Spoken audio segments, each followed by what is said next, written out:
Hi, everybody. Welcome to Cover the Spread here for July 4th, 2025. Woo! Happy July 4th celebration for everybody. To my neighbors down south, for me being up here in Canada, so happy July 4th to everybody. To my neighbors down south. Have yourself a wonderful day. Be safe. Don't shoot fireworks off too much. Don't start fires. Be safe out there on this big July 4th weekend. So have some fun. Make it a good one. Let's also do some betting. And also, if you're new here, make sure you subscribe. Give us a thumbs up. Greatly appreciated. We'll get to the cappers, see how their July 4th weekend's kicking off. And then we'll get right to the three plays of the diamond we got for you. Kicking on over to Ramon. How you doing here, Ramon, on this July 4th Friday? Yeah, I mean, hey, we're going to be here every day, so we're going to do this quick and get out there and enjoy some barbecue and some fireworks tonight and some Major League Baseball. That's how you do July 4th in the United States. Some baseball, some barbecue, and some fireworks. Definitely got some barbecue. You know me. It's for me, it's Friday, so that means it's Steak Friday for me. So I got some steak ready to grill and barbecue up. We got some baked potatoes rolling as well. I did a little pasta salad here on July 4th. So hey, nice little barbecue going up north here as well in Canada. So hey, nice little celebration here on a Friday. How you doing, Al? Yeah, well, with it landing on the Friday night and having the whole weekend to recover, I have a feeling it'll be more than just barbecue and fireworks people will be enjoying. But anyways, I hope everyone parties safe and enjoys their holiday weekend, and obviously have a happy 4th of July. And hopefully we can bring you some winners to help you enjoy your day. Definitely. Let's get some winners to pay for some of that fireworks that probably people scooped up as well. All right, first game we looked at. Let's head on over to Tampa Bay. They're taking on the Twins here in this one. This is Al's game. He's going to get it started. What do you like here on Friday? Tampa Bay or Minnesota here in this one? Yeah, well, we're starting to back the Rays. They were looking like the hottest team in the league, and then all of a sudden cool down a little bit here against the Athletics of all teams. It looks like they ride the ship here on Wednesday, though, and with Thursday still pending, then they're coming into this series here against the Twins. We got Zach Littell getting the start for Tampa against Bailey Ober here in Minnesota.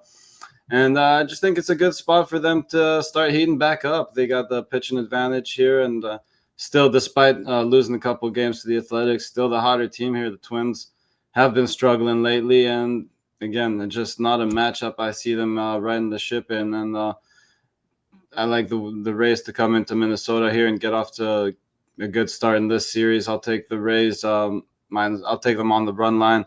If you can get this money line anywhere decent, you can go ahead and take the good old -1. But again, being on the road, getting the full 9 innings, I'd like them to win by 2+. So we'll just take the Rays on the run line here, -1.5. I don't know where to Ramon. What do you like here in this one? Tampa Bay or Minnesota? You got to start it here on Friday. Yeah, I got to go with the Rays here in the first 5 with Littell. He's been looking pretty good here, 3.61 ERA. And I think with Tampa in this spot, as well as, hey, they're in the pennant chase here. This is big time. And Minnesota, hey, they're doing pretty well here right now. But, man, this pitching might be getting a little bit thin here this weekend. So I'm going to take Tampa here in the first 5. I know both teams might be struggling a little bit entering this series. But, look, Tampa did win, or back in that series they played back in May in Tampa Bay. Tampa Bay did win 2 of 3 games, so I'm going to take Tampa in the first 5 here with Littell. I think outside of Buxton, I don't know who's going to be able to contribute big time here. So give me Tampa in the first 5. Yeah, for me here in this one, kind of agree, but I'm going to take the team total for Tampa Bay over. I think with Mr. Ober on the bump, the way he's been dealing and dealing plenty of meatballs. What has he given up? 18 earned runs in his last 3 starts? Woo-wee! He's definitely dealing some meatballs. So give me the Tampa Bay Rays team total over in this matchup here versus the Twins to get us started. All right, let's head on over to game number 2. We got the I don't know. either you love these type of games, or I guess some people, as they call it, this would be the DGen special of the weekend series. Go ahead, and I'm going to look at it. I like the spot here. We got the White Sox heading into Colorado to take on the Rockies this July 4th weekend. So, game I'm looking at here on the Friday slate is Adrian Hauser on the bump here for the White Sox. And you know what? You look what he's been doing. Surprisingly, he's been doing pretty well. White Sox have won, 2 of his last 3 starts. He has been giving up plenty of hits. 8 hits, 6 hits, 6 hits, 7 hits. Goes about 5 innings. And he's been lucky dealing in some of those where he hasn't given up a lot more runs than what he has, because he has got himself in trouble with the walk as well. 3 walks, 4 walks. Usually good for a couple of games. But he gets out of those jams and only gives up a couple runs. But I think here against this Colorado lineup, I think he's due for some regression and seeing what those numbers actually should be. I think the Rockies are able to get to him. Scary part is we got Antonio Senzatella on the bump here for the Rockies, and we know what he does. He either pitches half decent and it looks great like an ace, or he does the same thing where he gives up in 9 hits, 7 runs here in a hot Colorado. Sure, this total is going to be pushed up a little bit, but I think this sidewise is what I'm looking at. I like Colorado at home here in this one. Especially you look at the White Sox after having to play the Dodgers. It's tough coming into Colorado to take on the Rockies here in this spot. I think this is just one of those schedule spots here for me. I love the Rockies here. Give me the Rockies. Senzatella, you look what he's been doing. I mean, winning his starts for some reason. 3 of the last 4 starts they've got a win for him. So whatever it is, they just find ways to win his starts. So give me the Colorado Rockies here in this one on Friday. Head on over to Ramon to get started. What do you like here in this one? I don't know if Hal just Rockies. I don't know if Hal just found new life with this team, or if it's just a stroke of luck here for now, anyway, with his performances so far. But Hal, now we got to go to Colorado and see how it carries there, and maybe it will here, and maybe Senzatella. Yeah, you mentioned it. I mean, look, he at least is comfortable at home. I guess that's what we can say about it. White Sox 17 and 20 or 14 and 27 to the under on the road. Now you got to come into Colorado where these totals continue to be elevated, and how many times we've seen these totals just fall 1 run, half a run short. A lot of times these two teams are combined 5 and 15 to the under, 15 unders in the last 20 games heading into this series. So I'm going to go under here with these two, Colorado and the White Sox, at our big July 4th weekend series in Colorado. Give me the under in this one. Head on over to Al. What do you like here in this one? White Sox or Colorado? Yeah, well, if there's ever a day to bet the DGen special, this would be it, wouldn't it? But yeah, I guess I'll go a little bit against what you went with here.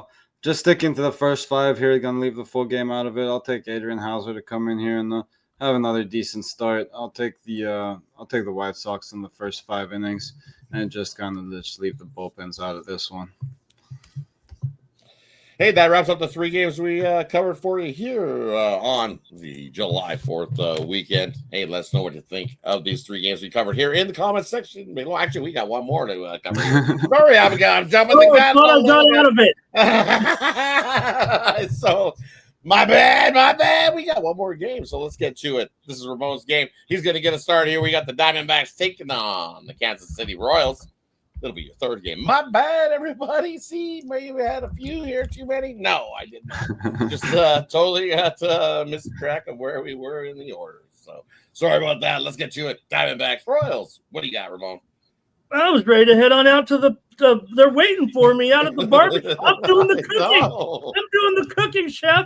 All right, Arizona, Kansas City here with Eduardo Rodriguez on the mound. Look, I can't sell you on these pitching right here, right now with Eduardo, 5.13 ERA, and Bubic has good numbers, but he's struggled a bit here of late, in my opinion. He's been letting me down in a few bets. So coming in here to Arizona feeling pretty hungry right now. They feel like, look, they are the team. The Giants and Arizona both feel like it's getting away a little bit in the West. So a Kansas City team that have lost 8 of 10 here heading into the weekend. I got to end up taking Arizona here with Rodriguez. Against this particular lineup or the Royals, a 159 batting average against, 10 for 63 with some of these significant guys, including Sally, 2 for 16 against him. Witt, 1 for 9 against Erod. So I've got Arizona here. It's going to be a competitively priced game, and I'm going to take the Diamondbacks here over the Royals that, to me, have some vulnerabilities on the road right now. Give me Arizona on July 4th night here. I don't know where the hell. What do you like here in this one? Kansas City or Arizona here on Friday night? Yeah, again, I may, as you said, Bubic not been perfect lately, but I may still lean to the Royals' first 5 here. Now, Rodriguez does have good numbers against this lineup. So that being said, my stronger play might be actually on the total here. I look for this one to stay lower scoring again, and if Rodriguez can keep these Royals in check, which he has done in the past, and again, Bubic can get himself a half decent start here, I think we can stay under the total. And for me here in this one, I like the Nerfy. I think Rodriguez does have a good start, gets his 3 outs. Bubic can have a good start and get his 3 outs. That's all I need here in this matchup. It'll give me the Nerfy. Give me 6 outs to kick this game off here on Friday night between Kansas City and Arizona. Now that wraps us up for Cover the Spread here on July 4th. Thanks everybody for tuning in. Appreciate each and every one of you. Hey, let us know in the comment section what you think of these 3 games. Not the 2 that I was trying to pass on you before. Sorry about that. We had to get you that bonus one. And maybe I was thinking, hey, you only get 2 today because we gave you the bonus with the Jays. But no, that's not how it works. We got 3 for you, and we covered those 3 for you here on July 4th. And let's do a quick little recap. First game we looked at was Al's game. He's got the Rays here taking on the Twins here in this one, and take the Rays on the run line, whooping the Twins in this one. And then we got me with the White Sox taking on Colorado. I say the Rockies get the job done here at home. Take the Rockies on the money line in that one. And then we got Arizona hosting the Royals. This is Ramon's game. He says take Arizona in this one over the Kansas City Royals on Friday night. Hey, that wraps it up. Thanks, everybody, for tuning in. Be safe out there. Have yourself a wonderful 4th of July, and make it a good one. Make sure that your buddy doesn't have to come bail you out on Saturday morning. Thanks, everybody. Have yourself a wonderful, good one. And do what we always do here. And what is that? We are Cover.